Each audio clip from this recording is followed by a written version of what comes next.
قاهر الفرق الأوروبية الكبيرة في مونديال قطر 2022 أطاح بالبلاجيكة والكنديين، دحر الإسبان وأبكت دون كريستيانو رونالدو، وتسبب في إقالة مدربين عالميين من العيار الثقيل، فيما أبقى آخرين مشدوهين مذهولين عاجزين عن النطق والتفكير، يتألمون في صمت غير مصدقين لما يقع أمامهم. إنه المنتخب المغربي الوطني يا سادة، بقمصانه ذات اللونين الأحمر والأخضر، أحمر يرمز إلى الجرأة والقوة والشجاعة، وأخضر يرمز إلى الحب والفرح والحكمة والسلام والأمل. منتخب قدم وجها مغايرا تماما لكرة القدم المغربية، أبهر العالم وأدهش الجميع، ولاعبون خلوقون مبدعون أحسنوا وأجادوا وأقنعوا لينالوا إشادات عالمية بالإنجاز التاريخي الذي حققوه كأول بلد عربي وإفريقي يصل إلى نصف نهائي كأس العالم. صحف إسبانية عنونت بالبند العريض: المغرب نجم كأس العالم، وأخرى أمريكية اعتبرت الحدث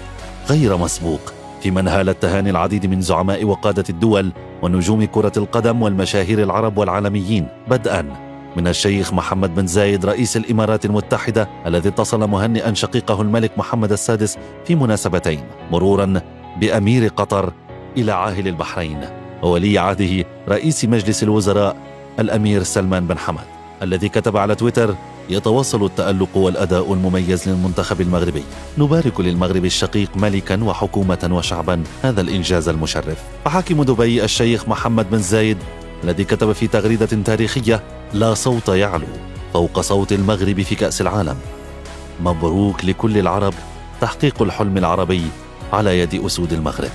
والقائمة تطول وتطول ولا يتسع المجال لحصر جميع الردود والإشادات، إنها ملحمة وطنية تاريخية تكتب بمداد من ذهب. ولولا الظلم التحكيمي في مباراة الأمس ضد المنتخب الفرنسي التي تابعها رئيس الحكومة عزيز أخنوش بمعية الرئيس الأمريكي جو بايدن، لأكمل المنتخب مساره صوب المباراة النهائية ليحمل الكأس الذهبية، بيد أن الحكم المكسيكي الذي أدار المقابلة كان له رأي آخر، بعدما حرم المنتخب الوطني من ضربتي جزاء واضحتين لا غبار عليهما بتباطؤ مفضوح من غرفة الفار التي لم تحرك ساكنا. فبدا مثيرا للاستغراب والشكوك أن تقنية الفيديو تم استخدامها في الكثير من الأحيان وفي غالبية المباريات، ونجحت في منح أكثر المنتخبات المشاركة حقوقها كاملة باستثناء المنتخب المغربي الذي وجد نفسه ينافس خصما في الملعب وآخر في كواليس استاد البيت. يحتسب كل شيء لا يصب في مصلحة أسود الأطلس، حتى أن صحفا دولية ذائعة الصيت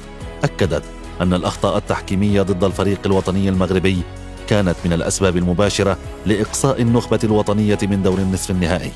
ورغم كل شيء لا زال الطموح مستمرا لتحقيق المركز الثالث في مباراة الترتيب التي ستجري أطوارها السبت المقبل، وكلنا ثقة في كتيبة وليد الركراكي لإعادة الفرحة إلى قلوب المغاربة بفوز تاريخي على كرواتيا